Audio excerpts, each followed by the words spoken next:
Selamat pagi teman-teman, saya Yafet Kalapando akan memaparkan hasil penelitian saya, analisis kemampuan penalaran matematis mahasiswa dalam menyelesaikan masalah matematika materi limit fungsi. Sini kita skip karena kita dibatasi waktu. Berdasarkan observasi awal terhadap mahasiswa kelas D semester 2, mendapatkan temuan bahwa mahasiswa tidak dapat membuktikan suatu konsep dengan benar, dan mahasiswa cenderung mengalami kesulitan dalam memeriksa kebenaran suatu argumen. Artinya dari hasil jawaban yang diberikan itu, ketika kita tanya ulang dari mana mereka temukan, itu mereka susah sekali menjelaskan prosesnya. Nah, hal ini yang menjadi tolak ukur bahwa dalam menyelesaikan suatu masalah, mahasiswa cenderung tidak menggunakan penalaran matematika. Nah, misalkan kita memberikan suatu masalah yang sama, itu sering sekali kita mendapatkan temuan bahwa beberapa jawaban yang berbeda, padahal hampir sama dengan contoh penyelesaian yang kita berikan. Nah, berdasarkan uraian di atas, saya tertarik melakukan penelitian dengan judul tersebut. Rumusan masalahnya mengetahui kemampuan matematika. Kajian pustaka, karena kita dibatasi waktu, kita skip saja.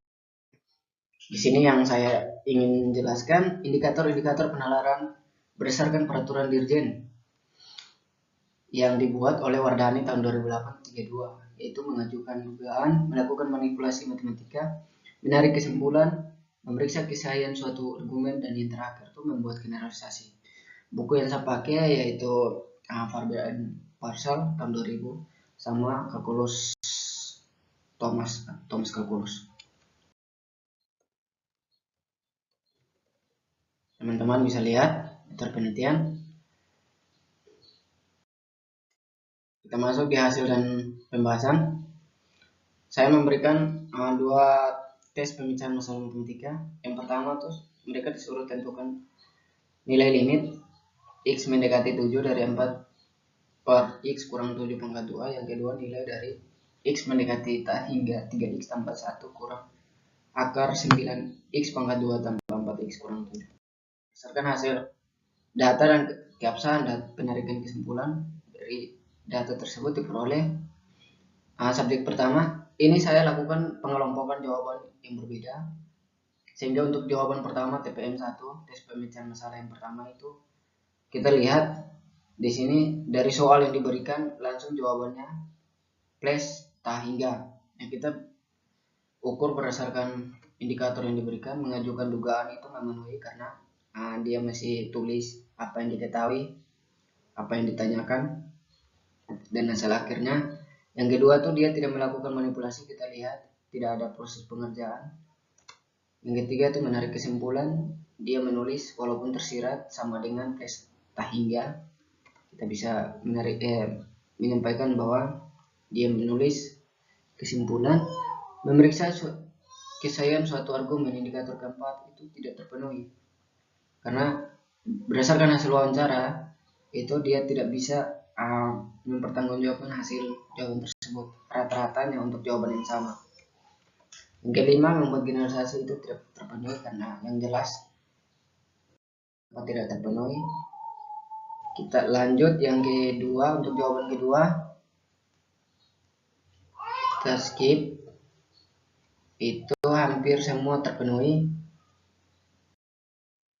Jawaban ketiga itu terpenuhi semua. Nah, kita masuk di TPM. Nah, kita lihat keabsahan hasil wawancara. TPM 2 terpenuhi, dan untuk soal yang kedua terpenuhi juga. Ini temuan kemampuan penalaran matematis mahasiswa dengan subjek DDK, WCB, dan EPM. Ini mewakili satu kelas yang diambil dari kemampuan rendah, sedang, dan tinggi. Kesimpulannya kita lihat penalaran matematika berkemampuan tinggi dalam menyelesaikan masalah matematika, memenuhi pada semua indikator. Sedangkan yang sedang tuh hanya memenuhi pada mengajukan dugaan dan memberikan kesimpulan. Dari hasil akhirnya tuh mahasiswa pendidikan metode di Universitas Sangat Tridharma mempunyai kemampuan yang mampu dalam menalar matematika. Hal ini didasarkan pada analisis penelitian, menunjukkan sebagian besar dapat mengerjakan dengan cara proses berpikir. Terima kasih. Rekam lah.